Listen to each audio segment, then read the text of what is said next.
Hello, our guest today on Mainline Public Television at Radnor Studio 21 is retired correction officer Michael Barefield. Michael was a lieutenant at Graterford Prison, and he's here to talk to us today about prison matters. My name is John Ricciuti. Welcome to Mainline Public Television and Radnor Studio 21, Michael. Thank you, John. I know very little about prison. I've never been to prison. But I find your story very interesting. Do you know the history of Graterford Prison? Yes, to my knowledge, the prison was started in 1929. It was called Graterford Farm. They did a lot of produce, corn, lettuce, fruit, and the inmates worked the farm and they sold it to the public. Over the course of time, it became very notorious. Well, Graterford is considered a diagnostic center.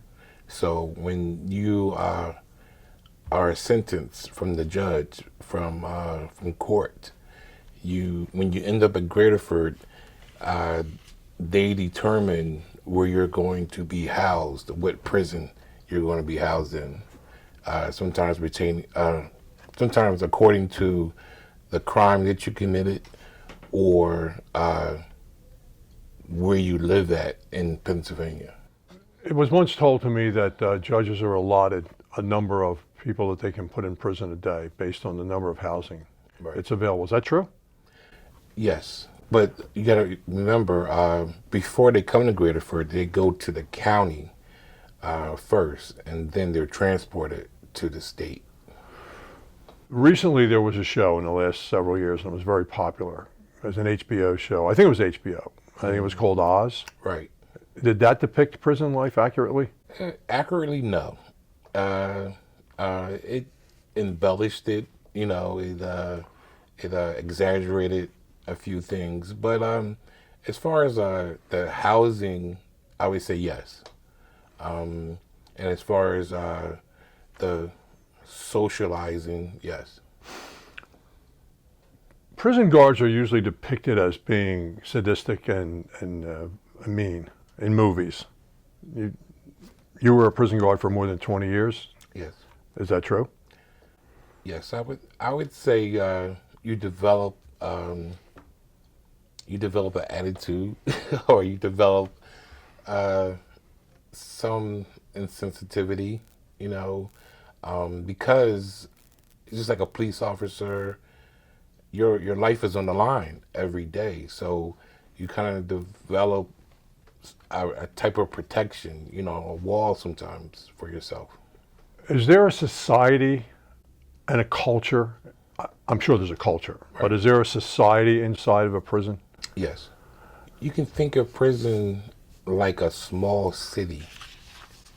They have everything that a small city would need. Do they have holidays in prison? Yes, they do. How big is a prison cell? 6 by 8 feet. Is that one person? Most of the time, 2.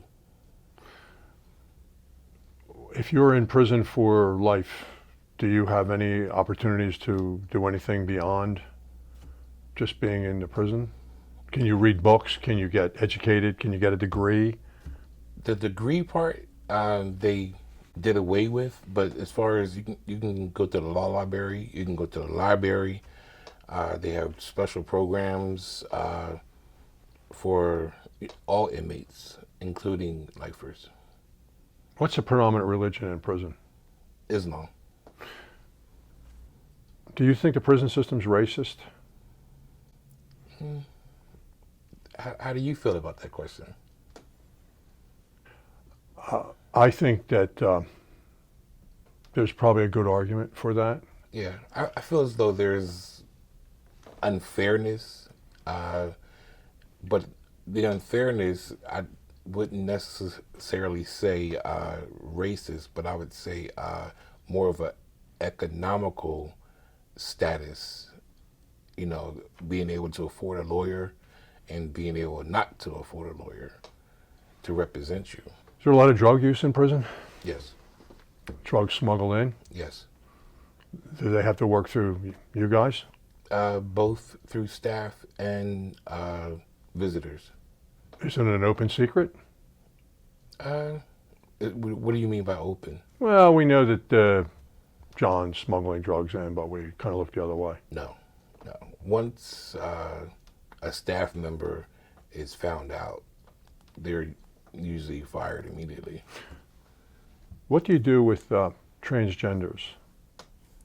When I started in the prison, transgenders were, it wasn't a issue like it is now. We had a couple of males that looked like females, and they were in regular population. Regular population, you know. And it was, I remember the one guy, his name was Candy. And the first time I saw him, I was walking down the main corridor, and he used to work in the barber shop.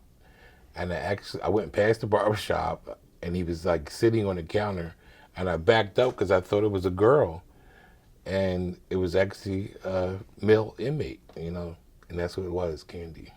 What do you do with pedophiles and sex offenders?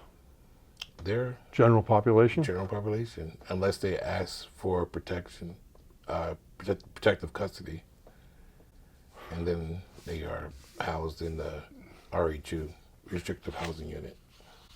Did you ever develop, again, this is my word, and don't interpret it to mean anything, a relationship with a prisoner where you got to know him, you maybe communicated with his family outside the prison? Well, communicate with family, I had one, because one of my childhood friends actually got locked up. His name was Willie Brown. He lived right across the street. His mother lived right across the street from my mother, you know. So his mom would ask me how was he doing when she saw me, you know, if she didn't get a chance to go up and visit him. So I would tell her, you know, he's fine, you know. But how fine can you be when, you know, you're locked up in jail? You know, he was fine physically. I couldn't, you know, I couldn't answer the questions about mentally. Did any of the prisoners ever touch your heart? Yes.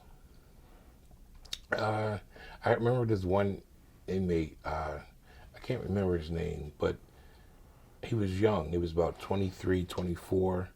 And he had double life, and he had been in jail since he was 15. And he actually, we were talking one day, and I was talking about renewing my driver's license, and he was like, "Bear, do you know I never drove a car? Do you know I never had a date? I never got to be intimate with a girl." That touched my heart. You thought about that? Yes. Do you think the prison system works? It's just like any other type of program. It works for the person who wants it to work. If you don't want it to work, you're going to continue to do the same thing. Do prisoners get rehabilitated in prison? They have a chance to be rehabilitated, but like I said, it's up to the individual. Do you think the prison system in the United States is better or worse than other countries, European countries that you know about? You may not know. Well, I think it's, as far as South America, yes, the North American prison system is better. And the Mexican prison system, I think the North American prison system is way better. Or Honduras? Or Honduras, correct. You had a title as lieutenant. Yes. What is the job description of a lieutenant of the guards? I was actually a shift lieutenant.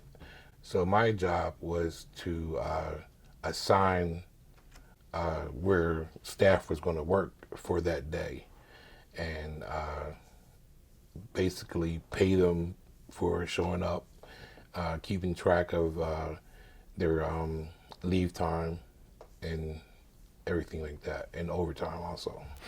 I'm going to ask you a personal question, and you decide what you want to do, but I'm going to give you an option because I'm going to preface it with something. No matter how heinous the crime, do you believe in capital punishment? Yes. I want to throw some names at you that you may know, because these are people that are probably famous, if that's the right word, Right. in Graterford, from the Junior Black Mafia. Aaron Jones, did you know him? Yes, I met Aaron Jones. He came through for court, and he was locked on J Block, which is the restrictive housing unit, because he was on death row. So you talked to him. Yeah. What's the vibration you get when you talk to someone like Aaron Jones? Oh, at the time, he was still new to prison, so he was still in his cocky stage. I guess thinking that he was going to beat his case or he had a chance to get out. That's the kind of attitude that he had. Gary Heidnick. I met him in SCI Pittsburgh.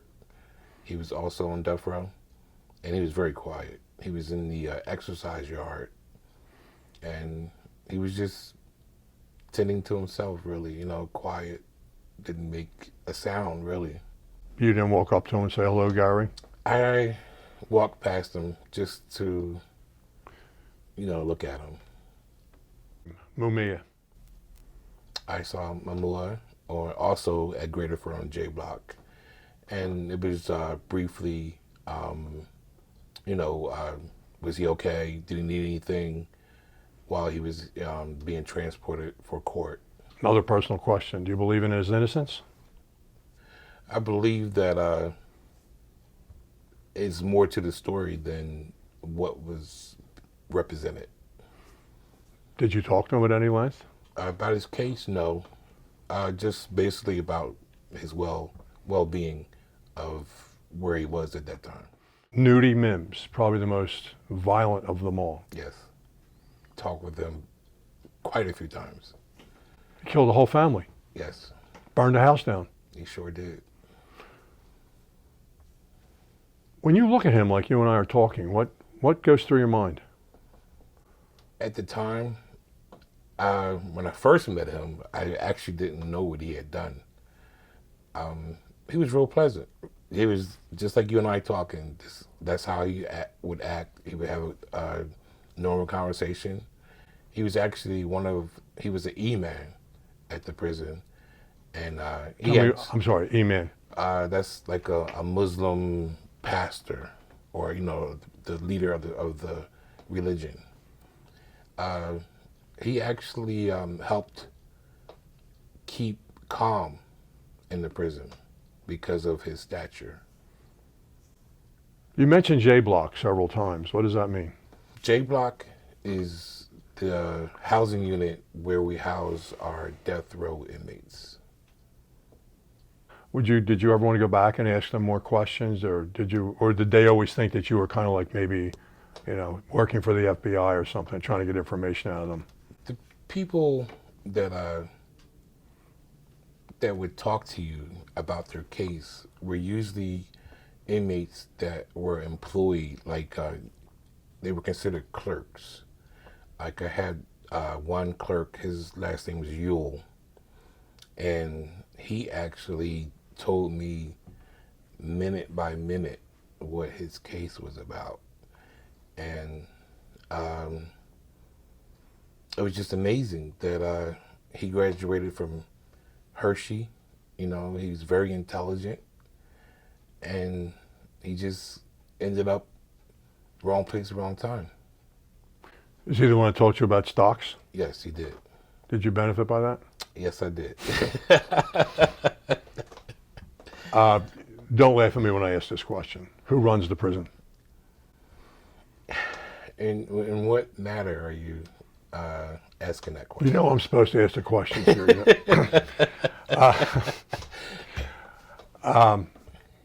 The prison is a community. Yes. I'll rephrase it. Who controls the prison?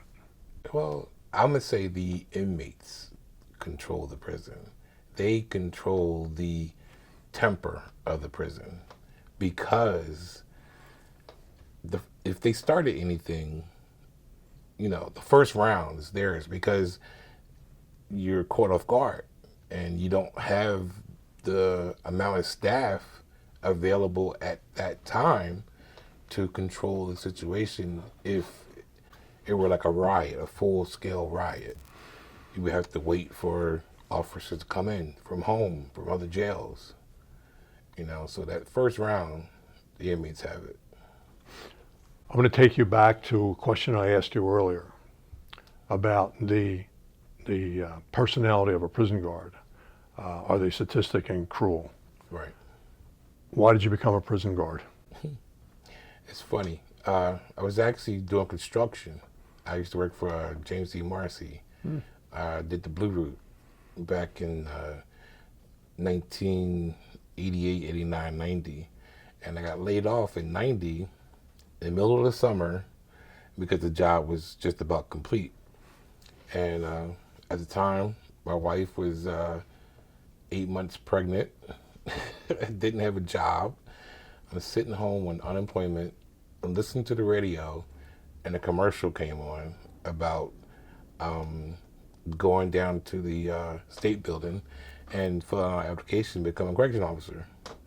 And that was in August of 1990. And by October of 1990, I was hired. And you rose through the ranks. Yes, sergeant to lieutenant. Was that easy, hard, political? It's a testing process.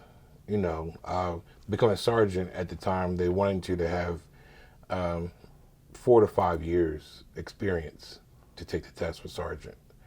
And then I think it was 2 to 3 years experience as a sergeant to take the test for lieutenant. Did you ever ask yourself when you looked at some of the prisoners, and you probably know more than of the names that I mentioned, how did this happen? How did this kid get here? Yes. Did you ever ask that? Yes, many a times. Were you tortured by that? At first, yes. And then you just develop an insensitivity to it because, growing up in the city, it's, you kind of understand why people do the things they do sometimes because they're just caught up. They're just caught up in that moment. And a lot of people in the city are angry. When I went over all the details of and talked to you and I talked at length about this interview, and I thought about myself as a kid and all the things I did, and some of them were worse than the things my sons did. Right. And I said, so by the grace of God go I. Yes. And I thought about kids that go to prison for the dumbest things Yes. and spend so many years there. I don't know that I could have done what you did and looked at. I would have been brought to tears. Right. Were you? Tears, no. And like I said, at first, like my first, I would say 3 years, it was difficult to deal with making sure somebody went in their cell, knowing they're going to be locked in their cell for however long, It bothered me at first. And then I looked at it, it was a 9 to 5. I had to pay the bills, feed the kids. Is there celebrity in prison? I would say yes. I mean, you had, we had one guy, his name was Beetle. He was one of the first guys. I think he was actually in, I should have mentioned this earlier, he was in, I think he was in the Guinness Book of World Records. He was one of the first guys to actually squat 1,000 pounds. Yes. Really? Yes. What's life on death row like?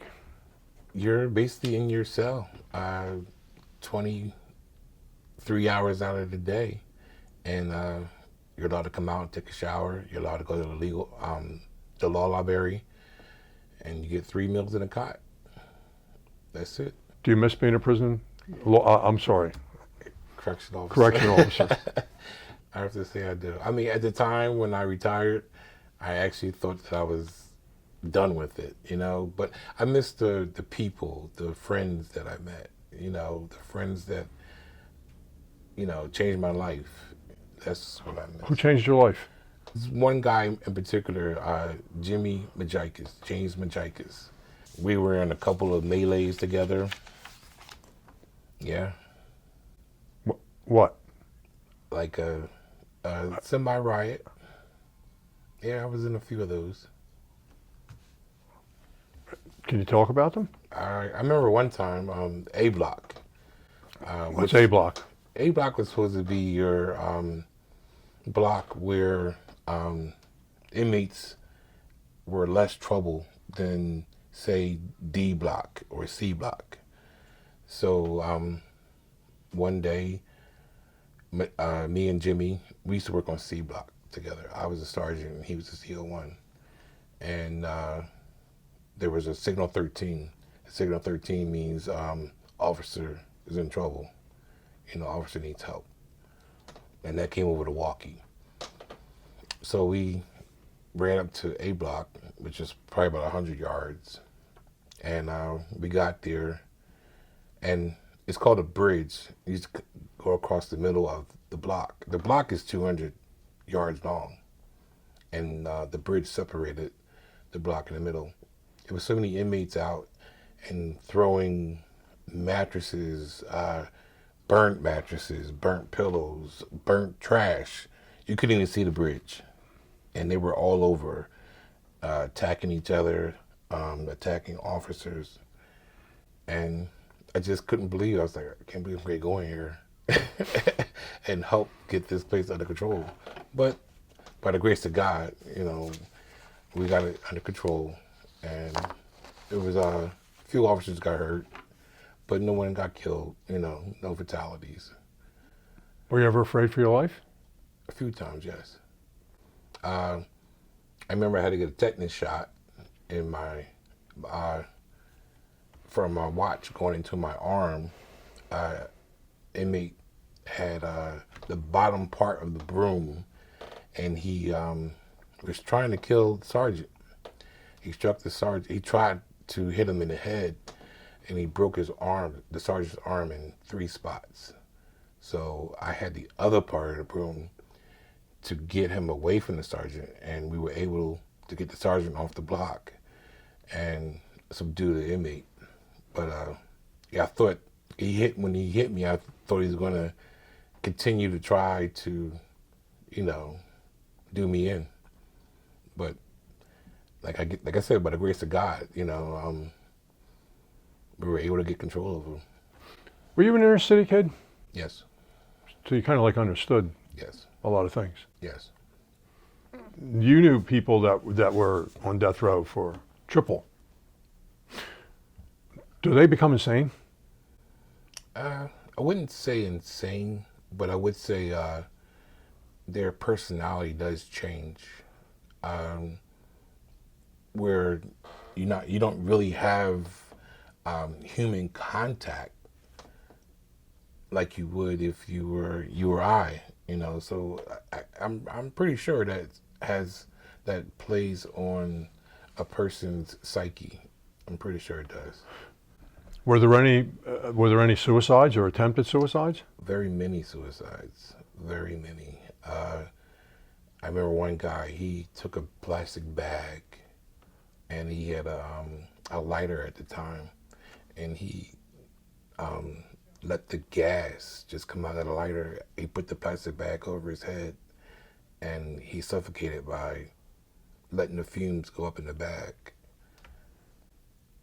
And hangings, a lot of hangings with sheets. They would tear the sheets and make,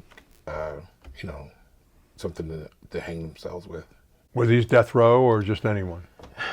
Anyone, all over the jail, that would happen. Did you know anyone that was ever released from prison that was originally accused of a DNA, and then if the DNA was discovered that it wasn't them, and they spent 20-some years in prison? Yes, I can't remember the names, but it was on the news not too long ago, about 4 or 5 years ago. Do you believe that prosecutors are overzealous? Yes. Only because I've been put in a situation myself, and they exaggerate the story so they can get a case. To get elected? Correct. Were there women guards? Yes, there were. And were they protected and treated in a certain way, or they were? Well, it's funny that you asked that question because when I started in 1990, there was five women correction officers, and by the time I retired, I would say there was about 45%. Why do you think that is? Well, I think the system, the unemployment system or the welfare system or whatever, that was the rumor that was going around that they offered mothers jobs at the prison to take them off of public assistance. So we developed having more female officers. And yes, they were treated different, especially if they were befriended by management. Is sex prevalent in prison? Between staff, between inmates. Yeah, it's yes. You give me juicy responses to my questions. Throughout my career, there were at least 2 to 3 women correction officers, female correction officers, fired because they became intimate with inmates. Amongst the inmates? Yes, it is. You have, and it's not a lot of rapes, as some people would think. You have a lot of closet, as they say, homosexuals that are bodybuilders. I mean, muscles like a bodybuilder, and they're homosexual. Do you think that, and I don't think there's any way of you really knowing this, that they enter prison as being homosexual, or do you think that they become homosexual as a result of their term in prison? I think there's a small percentage that become homosexual because of their probably because of their psyche. Like, they were very sexual on the outside, and I guess they feel like they need it, so they become part of that. It appears to me that you became very psychoanalytic of the community that you're in. Did you? Yes. And you analyzed these. Yes. And you brought these thoughts with you. Yes, I have. And you obviously, as I asked you before, you obviously thought about them a lot. Yes, I have. You appear to be very secure in your feelings, but what was the psychological impact of a correction officer? Do you think they all dealt with it like you do? No. We've actually had correction officers that committed suicide. I don't know if it was the job or their social life, but 3 throughout my career. There are 3 correction officers that committed suicide. Did you know any mafia types? This guy, his name was Long John or Little John or something like that. He was supposedly one of Gotti's drivers or something. He was on A Block. I can remember when I first started, I was still wet behind the ears, like 1991, 92. He used to get fresh Italian bread brought to the block, and they used to make spaghetti on the block. And it was the first time I ever saw a shrimp put in spaghetti in jail. I can say this. Leave it to the Italians. Thank you. Thank you very much, Michael. It was very educational and informative. And with Correction Officer Lieutenant Michael Barefield, this is John Ricciuti, and I hope you found this interview stimulating, educational, and informative. And until next time, thank you.